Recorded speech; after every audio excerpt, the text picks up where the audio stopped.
Те имаха един хит, който звучи така.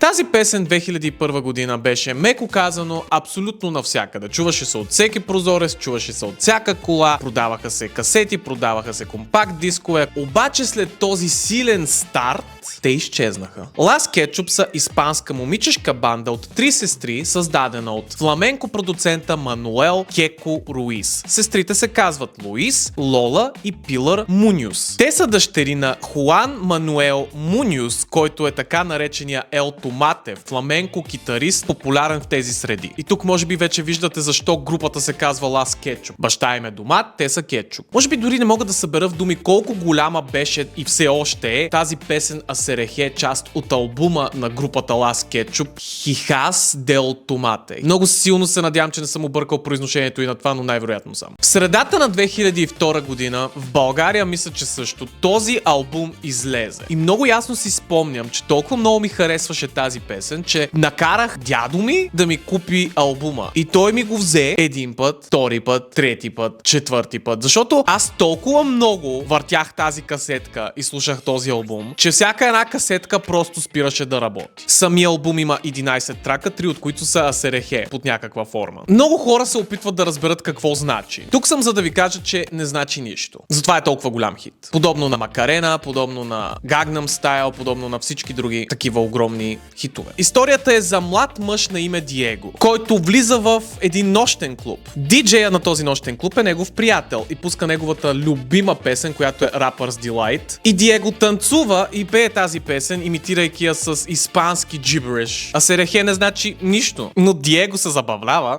Песента има един също много вайрал танц, който аз леко си спомням, че беше нещо от сорта на... Нещо подобно на Макарената, но много по-просто. Но интересното в случая на тези 3 сестри, които всъщност се оказва, че са били 4 през цялото време, просто четвъртата, която се казва Русио или Русио или Росио, надявам се, че не обърквам пак името, но е била бременна по това време и не е участвала в промоционалните материали и снимки и интервюта и участие. Асерехе е пусната на 10 юни 2002 година като дебютен сингъл на албума Hijas del Tomate. Веднага почти на момента тази песен става хит в няколко държави. Дори я сравняват с Макарена, като казват, че е по-добра песен от Макарена. Сега може да не сте съгласни с това, но така се казва. Има толкова много ремикси на тази песен вече в 2026 година. Винаги ми е било интересно как един артист или група могат да станат моментално супер популярни в целия свят с нещо, което са направили с песен или с албум и после някак да не успеят да постигнат същото нещо отново никога. И така наречените One Hit Wonders. Те пускат песен. Песента става ултра известна. След това се опитват да направят същата песен втори път. Тя става горе-долу пак известна, но не чак колкото първата. Пускат трета песен, която е опит да е нещо като първата песен, но по-различно и там вече губят всички. Това, което обаче се случва с Las Ketchup е малко по-различно. До около 2005 година този албум им държи влага. Те все още са така интересни и следени от хората, но почват да губят интереса на публиката. Въпреки че в много държави албума и песента Асерехе стигат до най-топ мястото, което могат да стигнат, хората искат друг албум. Хората искат второ Асерехе. Хората искат нещо повече. Затова 2006 година след забавяния те пускат втория си албум Unbloody Mary. В същата тази година 2006 се явяват с сингъла на този албум, който се казва по същия начин, в Евровизия, за да представят Испания. И не се получава. Песента стига едва 21 място с 18 точки. Las Ketchup като цяло замират сравнително бързо. 2006 година за новия им албум сестра им Росио се включва в групата и така те стават 4 сестри. И така се явяват и на Евровизия като 4 сестри. И се чудя дали това е един от проблемите, които те сами са си създали без да знаят и хората някак си губят интерес в този момент, защото всички са свикнали с това, че те са 3 сестри, 3 домата, нали, на албума. Песента е Асерехе, те са които са. Може би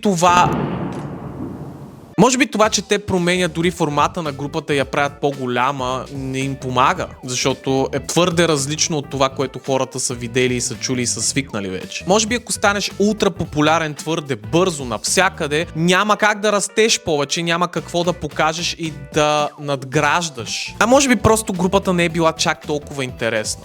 Може би е било просто късмет. И като за край искам да споделя за пародиите на Серехе, сред които и ние имаме такава. През 2002 година германският комик Елмар Брандт използва песента Серехе, като я променя от The Ketchup Song в The Tax Song за радиопрограмата The Gerrit Show. Има едно словашко fictional music duo, което се казва Кримес, съжалявам, които изпълняват пародия на Серехе, която се казва Сереме. И ние също имаме така версия тук в България, пародийна на тази песен. Ако видеото ви е харесало, може да се абонирате за мен, да цъкнете камбанката, за да могат да ви излизат винаги новите ми видеа, когато ги правя и ги пускам, за да не ги пропускате. Също така може да ме последвате в Instagram, в TikTok, където качвам също съдържание, понякога малко по-различно от това тук, защото нали е по-кратко, но пак забавно, не пропускайте.